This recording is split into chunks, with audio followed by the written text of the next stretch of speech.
ਕਿ ਜਦੋਂ ਘੁੰਡ ਚੱਕ ਕੇ ਵਾਅਦੇ ਵੇਦ ਕੀਤੇ ਸੀ ਉਹ ਕੀ ਸੀ? ਵਾਅਦੇ ਵੇਦ ਘੁੰਡ ਚੱਕਣ ਸਾਨੂੰ ਪਹਿਲਾਂ ਨੌਬਤ ਨਹੀਂ ਆਈ ਜੀ। ਕਿਉਂ? ਆਉਂਦਾ ਹੀ ਉਹਨੇ ਸਭ ਤੋਂ ਪਹਿਲਾਂ ਜਿਹੜਾ ਸਵਾਲ ਕੀਤਾ ਨਾ, ਕਹਿੰਦੀ ਮੈਨੂੰ 2 ਸਿਗਰਟ ਲਿਆ ਦੇ। ਯਕੀਨ ਕਰੋ ਜਦੋਂ ਉਹਨੇ ਸਿਗਰਟ ਮੰਗੇ ਨਾ, ਮੇਰੇ ਪੈਰ ਥੱਲੋਂ ਜ਼ਮੀਨ ਨਿਕਲ ਗਈ। ਜਿੱਦਾਂ ਉਹਨੇ ਮੰਗੇ ਸੀ ਮੈਨੂੰ ਇਹ ਸੀ ਮੇਰੇ ਕੱਚੇ ਵੀ ਨਹੀਂ ਪੀਣੇ। ਯਕੀਨ ਕਰੋ ਜਿੱਦਾਂ ਦੀ ਉਹਦੀ ਹਾਲਤ ਸੀ। ਸਿਗਰਟ ਤੋਂ ਉਹਨੂੰ ਮੈਂ 2 ਲਿਆਤੇ, ਲੇਕਿਨ ਕਿਹੜੇ ਲਿਆ ਦਿੱਤੇ ਸੀ? ਕੈਪਟਨ ਦੇ ਪੀਂਦੀ ਸੀ ਵੈਸੇ।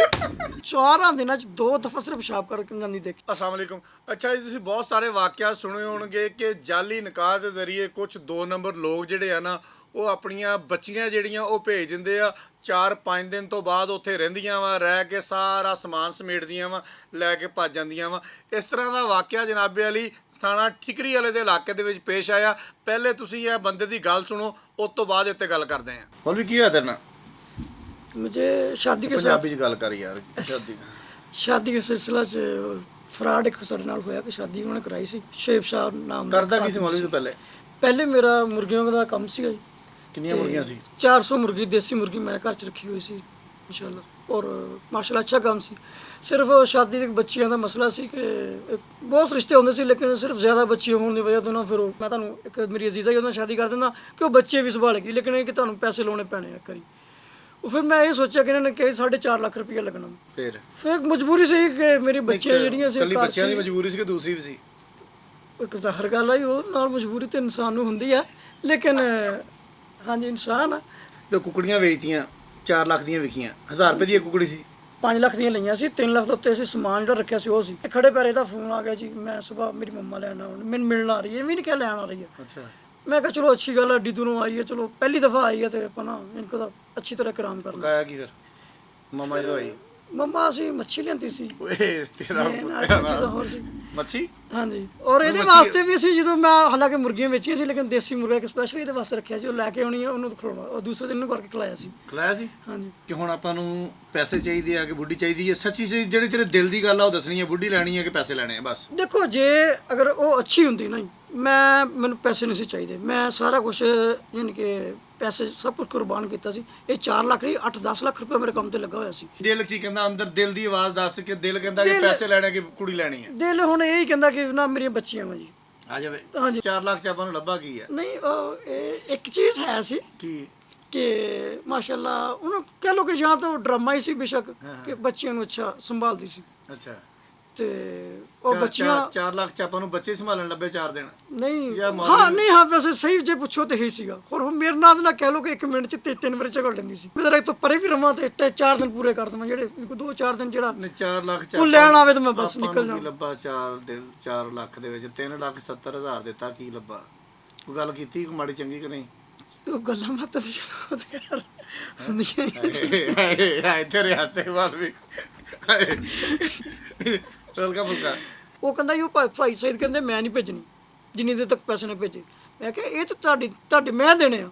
ਉਹਨਾਂ ਦੇ ਪੈਸੇ ਤੇ 2.5 ਲੱਖ ਰੁਪਏ ਉਹਨਾਂ ਨੇ ਉੱਥੇ ਮੇਰੇ ਸਾਹਮਣੇ ਦਿੱਤਾ ਸੀ ਨਾ, ਹੱਕ ਮੈਰ ਜਿਹੜਾ ਉਹਨਾਂ ਨੇ ਮੈਨੂੰ ਫੜਾਇਆ ਸੀ, ਉਹ ਤਾਂ 2.5 ਲੱਖ ਮੈਂ ਕਿਹਾ ਉਹਨਾਂ ਦਾ ਪੂਰਾ ਦੇ ਦਿੱਤਾ ਸੀ। ਸਿਰਫ ਤੇਰੇ ਰਹਿੰਦੇ ਸੀ ਰਿਸ਼ਤਾ ਕਰਾਉਣ ਦੇ, ਤੇਰੇ ਮੈਂ 2 ਮਹੀਨੇ ਬਾਅਦ ਦੇਣੇ ਸੀ। ਉਹ ਕਿੱਦਾਂ ਰੋਕ ਸਕਦੇ ਆ?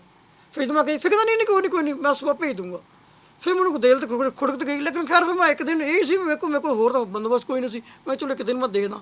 ਅਗਲੇ ਦਿਨ ਫਿਰ ਮੈਂ ਉਹਨੂੰ ਦਿਨ ਕੇ ਫੋਨ ਕਰਦੇ ਰਹੇ। ਹਾਲਾਂਕਿ ਇੱਕ ਦਿਨ ਜਾ ਕੇ ਮੈਨੂੰ ਫੋਨ ਕਰਦੀ ਰਹੀ ਸੀ। ਉਹ ਜਾ ਕੇ ਰਸਤੇ 'ਚ ਵੀ ਸਾਰੇ ਰਸਤੇ ਮੇਰੇ ਕੋਲ ਫੋਨ ਕਰਦੀ ਗਈ। ਘਰ ਜਾ ਕੇ ਅਗਲੇ ਦਿਨ ਮੈਨੂੰ ਫੋਨ ਕੀਤਾ। ਜਦੋਂ ਘੁੰਡ ਚੱਕ ਕੇ ਵਾਅਦੇ ਵੇਦ ਕੀਤੇ ਸੀ ਉਹ ਕੀ ਸੀ? ਵਾਅਦੇ ਵੇਦ ਘੁੰਡ ਚੱਕਣ ਸਾਨੂੰ ਪਹਿਲਾਂ ਨੌਬਤ ਨਹੀਂ ਆਈ ਜੀ। ਕਿਉਂ? ਉਹ ਜਦੋਂ ਘਰ ਹੀ ਆਈ ਨਾ, ਜਦੋਂ ਪਹਿਲੇ ਅਸੀਂ ਲੈ ਕੇ ਆਏ ਬੈਠੇ ਆ ਤੇ ਆਉਂਦਾ ਹੀ ਉਹਨੇ ਸਭ ਤੋਂ ਪਹਿਲਾਂ ਜਿਹੜਾ ਸਵਾਲ ਕੀਤਾ ਨਾ, ਕਹਿੰਦੀ ਮੈਨੂੰ 2 ਸਿਗਰਟ ਲਿਆ ਦੇ। ਔਰ ਯਕੀਨ ਕਰੋ ਜੀ, ਅਗਰ ਕਹਿੰਦੇ ਮੈਂ ਗੱਲ ਦੱਸਣੀ ਨਹੀਂ ਸੀ। ਨਹੀਂ ਦੱਸਣੀ, ਲੇਕਿਨ ਅੱਜ ਤੱਕ ਮੈਂ ਕਿਸੇ ਬਾਹਰਲੇ ਬੰਦੇ ਨੂੰ ਨਹੀਂ ਦੱਸੀ। ਅੱਛਾ। ਸਿਰਫ ਹੁਣ ਮਜਬੂਰੀ ਕੀ ਨਹੀਂ ਦੱਸਣੀ ਆ ਬਾਤ। ਅੱਛਾ ਕਿ 2 ਸਿਗਰਟ ਲਿਆ ਦੇ ਅੱਗੇ ਚੱਲ। ਯਕੀਨ ਕਰੋ ਜਦੋਂ ਉਹਨੇ ਸਿਗਰਟ ਮੰਗੇ ਨਾ, ਮੇਰੇ ਪੈਰ ਥੱਲੋਂ ਜ਼ਮੀਨ ਨਿਕਲ ਗਈ। ਔਰ ਹਾਂਜੀ, ਜਿੱਦਾਂ ਉਹਨੇ ਮੰਗੇ ਸੀ ਮੈਨੂੰ ਇਹ ਸੀ ਮੇਰੇ ਕੱਚੇ ਵੀ ਨਹੀਂ ਪੀਣੇ। ਯਕੀਨ ਕਰੋ ਜਿੱਦਾਂ ਦੀ ਉਹਦੀ ਹਾਲਤ ਸੀ। ਅੱਛਾ। ਖੈਰ ਉਹ ਸਿਗਰਟ ਤੋਂ ਉਹਨੂੰ ਮੈਂ 2 ਲਿਆਤੇ, ਲੇਕਿਨ ਕਿਹੜੇ ਲਿਆ ਦਿੱਤੇ ਸੀ? ਕੈਪਟਨ ਦੇ ਪੀਂਦੀ ਸੀ ਵੈਸੇ। ਖੈਰ ਉਹ ਇੰਨਾ ਸ਼ੁਕਰ ਨਿਕਲਿਆ। ਮੈਂ ਉਹਨੂੰ ਪੁੱਛਿਆ ਵੈਸੇ, ਮੈਂ ਕਿਹਾ ਜੇ ਸਿਗਰਟ ਕੱਚੇ ਚਾਹੀਦੇ ਆ, ਮੈਂ ਕਿਹਾ ਹੁਣ ਪਤਾ ਤਾਂ ਲੱਗਿਆ ਵੀ ਅਸਲ ਵਿੱਚ ਹੈ ਕੀ ਚੀਜ਼ ਆ। ਤੇ ਖੈਰ ਉਹ ਸੁਬਾਹ ਦੀ ਟੁੱਟੀ ਸੀ ਸਿਗਰਟ, ਅਸੀਂ ਉਹਨੂੰ ਲੱਭਿਆ। ਜਦੋਂ ਉਹਨੇ ਉਹੀ ਪੀਤੀ ਤਬੀਅਤ ਫਰੈਸ਼ ਹੋ ਗਈ। ਅੱਛਾ, ਸਿਗਰਟ ਪੀ ਕੇ ਫਰੈਸ਼ ਹੋ ਗਈ? ਹਾਂ ਜੀ, ਫਿਰ ਅੱਗੇ ਇੱਕ ਵੀ ਨਹੀਂ ਪੀਤਾ, 2 ਇਕੱਠੇ ਪੀਤੇ। 2 ਇਕੱਠੇ ਪੀਤੇ ਲਾ ਕੇ ਏਦਾਂ ਹੀ ਸਮਝ ਲਓ ਜੀ। 1 ਡੱਬੀ ਤਕਰੀਬਨ ਉਹ ਦਿਹਾੜੀ ਦੀ ਪੀਂਦੀ ਸੀ। ਜਿਹਨੇ ਕਿੰਨੇ ਸਿਗਰਟ ਪੀਂਦੀ ਸੀ। ਅਲਹਮਦੁਲਿਲਾ ਇਹ ਸੀ, ਮੈਨੂੰ ਇਹ ਸੀ ਵੀ ਕੋਈ ਸ਼ਾਇਦ ਗੱਲ ਪੀਂਦੀ ਰਹੇ, ਆਓ ਆਪਣਾ ਪੀਂਦੀ ਰਹੇ। ਨਸ਼ਾ ਨਾ ਕਰਦੀ ਹੋਵੇ, ਪੇਟ ਦਾ ਮਸਲਾ ਸੀਗਾ ਤੇ ਗੈਸ ਹੁੰਦੀ ਹੁੰਦੀ, ਸੀ, ਹਾਂ। ਉਸ ਕਰਕੇ ਸਿਗਰਟ ਪੀਂਦੀ ਸੀ। ਮੈਂ ਕਿਹਾ ਚਲੋ ਸਿਗਰਟਾਂ ਤੋਂ ਅੱਗੇ ਚੱਲ ਜਾਓ, ਸਿਗਰਟ ਪੀਤੇ ਉਹ ਤੋਂ ਅੱਗੇ ਫਿਰ ਚੱਲ। ਇਹ ਕਿਹਾ ਸੀ ਵੀ ਬੱਚੇ ਚਲੋ ਇੱਥੇ ਸੌਂਦੇ ਆਪਾਂ ਉੱਪਰਲੇ ਕਮਰੇ ਚੱਲਦੇ ਹਾਂ ਤੇ ਉੱਪਰ ਜਾ ਕੇ ਚੱਕਰ ਲਾਈਆਂ ਵਗੈਰਾ ਜਾਨ ਕੇ ਨਾ ਲੈ ਕੇ ਆਉਂਦੇ ਸਮਾਨ ਕੱਢ ਕੇ ਲਾਈਏ ਪਿੱਟ ਚੋਂ। ਲੇਕਿਨ ਉਹਨੇ ਕਿਹਾ ਜੀ ਨਹੀਂ ਤੂੰ ਚੁੱਪ ਕਰਕੇ ਪਾਇਆ, ਬਲਕਿ ਮੈਨੂੰ ਦਬਕਾ ਮਾਰਿਆ ਜੀ। ਮੈਂ ਕਿਹਾ ਚੁੱਪ ਕਰਕੇ ਇੱਥੇ ਮੰਜੀ ਤੇ ਪੈ ਕੇ ਸੌਂ ਜਾ। ਅੱਲਾ ਆਲਮ, ਮੈਨੂੰ ਨਹੀਂ ਪਤਾ ਕਿਸ ਟਾਈਮ ਸਿਰਫ ਮੈਂ 4 ਦਿਨਾਂ ਚ 2 ਦਫਾ ਸਿਰਫ ਪਿਸ਼ਾਬ ਕਰਕੇ ਜਾਂਦੀ ਦੇਖੀ ਆ। ਬਸ ਪਤਾ ਨਹੀਂ ਉਹ ਪਿਸ਼ਾਬ ਹੀ ਨਹੀਂ ਸੀ ਕਰਦੀ ਸੀ, ਕੀ ਕਰਾਂ। ਪੈਪਰ ਤੇ ਲਾਇਆ ਸੀ। ਹੈਰਾਨ ਸੀ ਉਹ ਜਿਹੜਾ 2 ਵਾਰੀ ਆਪਾਂ ਉਹ ਵੀ ਇਹ ਨਹੀਂ ਸੋਫੇ ਤੇ ਕੰਜ ਦੱਸ ਦੇ ਮੇਰੇ ਸੋਫੇ ਤੇ ਹੈ।